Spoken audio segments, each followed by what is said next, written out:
Good morning, Bloomington. I'm Austin Platt. As we near the start of March Madness, it's time to take the pulse of hoops in Indiana, a state that eats, sleeps, and breathes basketball. We will start with the Indiana Hoosiers, who could be making their return to the big dance for the first time in 6 seasons. The Hoosiers picked up a big win yesterday afternoon, knocking off top-seeded Illinois 65-63. IU faces off against Iowa today as they try to make their first Big Ten title game in 20 years. Let's check out the highlights. Throw-in as we're approaching the 6-minute mark here. No goals to this point for either side. In a rare D1, D3 matchup on this cool, crisp autumn evening in Bloomington. Helmer, one of the few international players on this Indiana team from the Netherlands, gets it out to Gumbali. Now it's Jansen Miller. Other than, as you mentioned, Zion, that first real push Indiana had, it feels like Trine has done a nice job preventing the Hoosiers from getting inside the box and really testing McGonigal, the junior goalkeeper. They sure have, and looking to see as right now they might try to be a little bit more aggressive like you may expect. Ball over the top for Sarver. Loses possession right near the Big Ten logo. McGonigal's going to have to clear it away.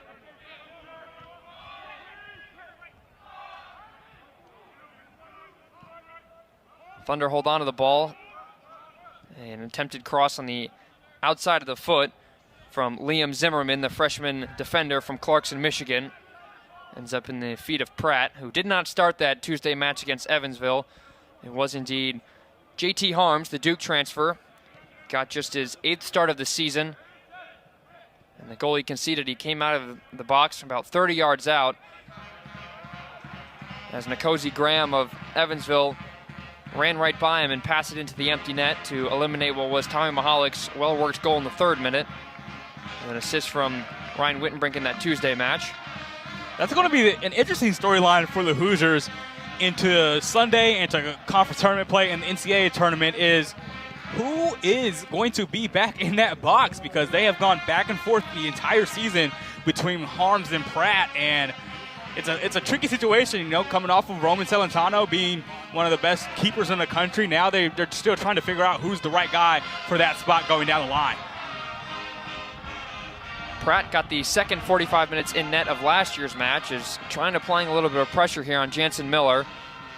Having some trouble, 2-on-1 against Helmer. Give credit, they win the ball back to Thunder.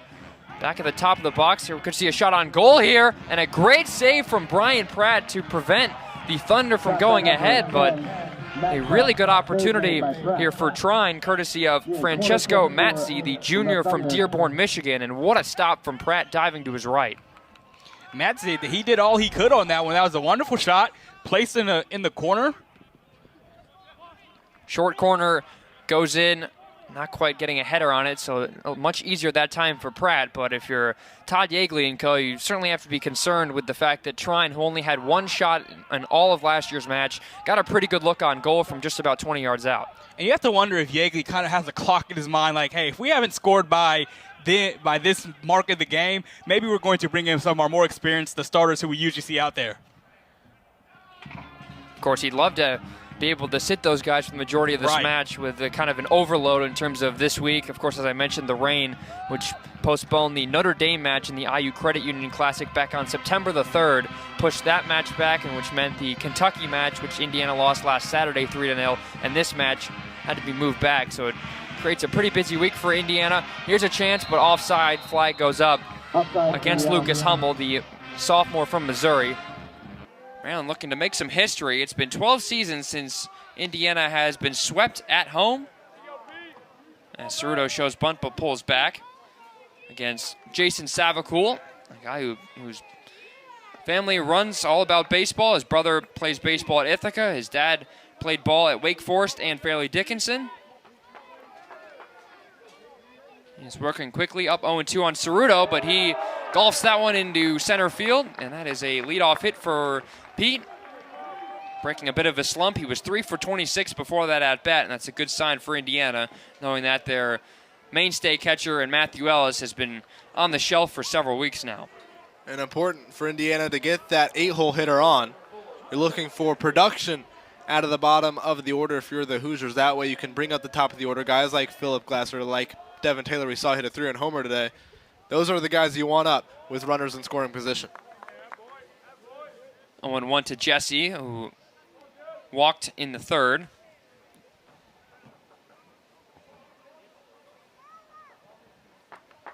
Think that foul tip got a piece of Schliger behind the plate. He got hit by a pitch earlier in this game. Really shows you that got to be tough to be a catcher back there, especially now later on in the season. We're here in last day in April. Big Ten tournament just about a month away in Omaha. You could very well see these two teams make deep runs. Jesse sends that one the other way. If it's fair ball, it's trouble. It is, and it goes into the corner. Ceruto hustling around third. He will stop there, and it is a double for Jesse, as now it's second and third for Indiana as the lineup card flips over to Philip Glasser.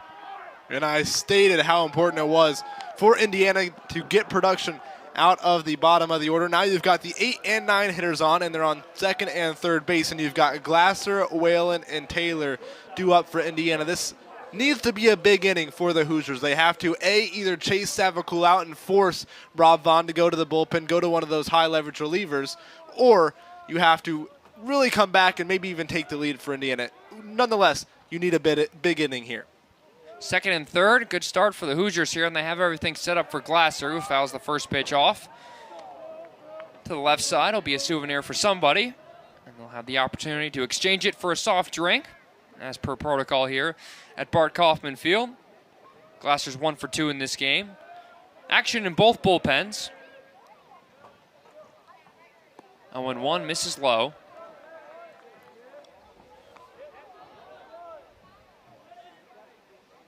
Savakul was rated the number 2 pitcher and player in New York and number 19 right-handed pitcher in the nation by Perfect Game. 1-1. Misses low. No swing, says the third base umpire, John Coons.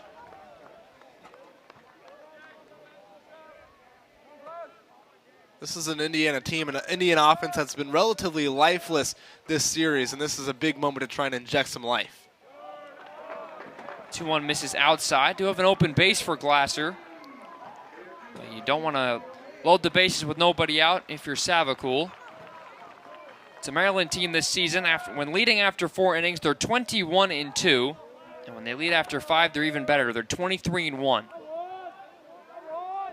Savakul takes a deep breath. 3-1 home. And his grounded foul. It looked like Glasser might have hit that one twice, as a matter of fact. Big swing there from Glasser. 3-1. He has that green light. He's looking for a pitch in his spot. He got a breaking ball at 81 miles an hour, and he swung for the fences, a swing that tried to tie this one up. Indiana got their 3 runs off of a Devin Taylor homer. Back in the third, Glasser lines that one. A nice catch made over at first base by Hakopian, the reigning Big Ten Player of the Week, as Ceruto and Jesse have to stay put at second and third respectively. So another hard hit ball, but just unproductive in the very end. And now that'll make way for Bobby Whalen. I think Jeff Mercer would call that one getting baseballed. You hit the ball hard, and it goes right to the first baseman, who makes a heck of a play. Take nothing away from Hakopian on that one. That's a great play, great reaction play. And also good base running there from Jesse and Ceruto. We saw a double play on a play similar to that earlier in this one. That was from Devin Taylor. First pitch, Whalen sees. He sends it out to right field. Woods is there, makes the catch. Both runners will tag, and it'll be a sac fly for Bobby Whalen. RBI number 27. And Indiana gets into the lead a little bit. Now it's 6-4. Indiana by 10 here with 2:34 remaining in this first half and a top 25 showdown. Indiana number 18 in the latest rankings, having moved up 3 places after going 1-1 last week. Rutgers back in the top 25. An impressive season once again from Steve Peichel. Done a fantastic job with his program in the 7 seasons now in Piscataway. They are now second all by themselves in the Big Ten standings, even though they were picked 8th. And they'll have the ball here moving from left to right on your radio dial. Cam Spencer picked up his dribble very early. Nearly got called for 5 seconds, but Gives it to Hyatt, now gets the ball back. Directing traffic, Mulcahy with it. Nearly got bumped by Miller Kopp, now driving to his right. Jackson Davis comes in, and it leads to a wide open three near the Indiana bench, and it's good. Yeah, that was just some, I think, lazy crashing down towards the boards by Race Thompson there. Not a fan of that. Now it's Andre Hyatt with another three-pointer. Rutgers has done well in that department. They're 4 of 8 from beyond the arc. They're not usually a dangerous or lethal three-point shooting team, known for their defense, but they're keeping afloat here in this first half. Under 2 minutes remaining. Indiana ahead by 7, 36-29. Hutchafino drives, try to get it inside of Jackson Davis, but there were too many black jerseys there. Rutgers can go the other way. Okay, picks up his dribble, gives it to Spencer for a straightaway three, and that's pure. Man, 2-minute scoring drought for the Hoosiers, and that was just, again, a bit of lazy defense, allowing that opportunity to kind of arise. Spencer leads the team, shooting 42% from beyond the arc, and he knocks down one, and now it's 36-32. You can tell the crowd getting a bit nervy here.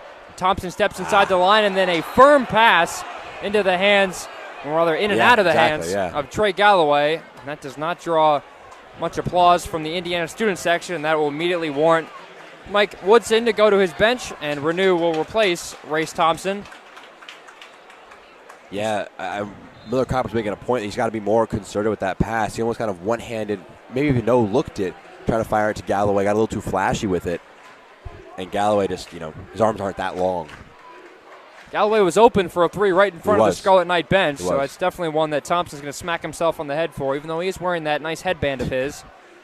Hyatt working up against Galloway. He chucks up a three. It's no good. Rebound into the hands of Hutchafino. Indiana has a 5-on-4 if they want to go. Under a minute to go. Jackson Davis, nice pass in the air. Back from Trey Galloway. Great ball movement here. Kopp feeds it down low to the baseline where Malik Renew is, and he throws it down with two hands. Inside and out, fast, effective, real good offense. That's how you pass the ball, as Indiana kind of had an odd man rush there, a bit of a power play, one might say, and they take advantage and lead by 6. They could use a stop here, but instead a straightaway three is money, as Rutgers was looking for an and one there, and immediately, just as Indiana thought they had some momentum, a big three from the Knights, and it's a 38-35 game. That was Hyatt again. He is starting to heat up in this game. He's got 9, 2 of 4 from beyond the arc, and Rutgers has made 4 of the last 5 from the field. 5 seconds to go here in the half. Hutchafino has to throw one up for 3. It went in and out. Toilet bowl style. It was 75% of the way down. It would not go, and that is how the first half ends here at Assembly. 38-35, so close, but yet so far for the freshman from Pittsburgh.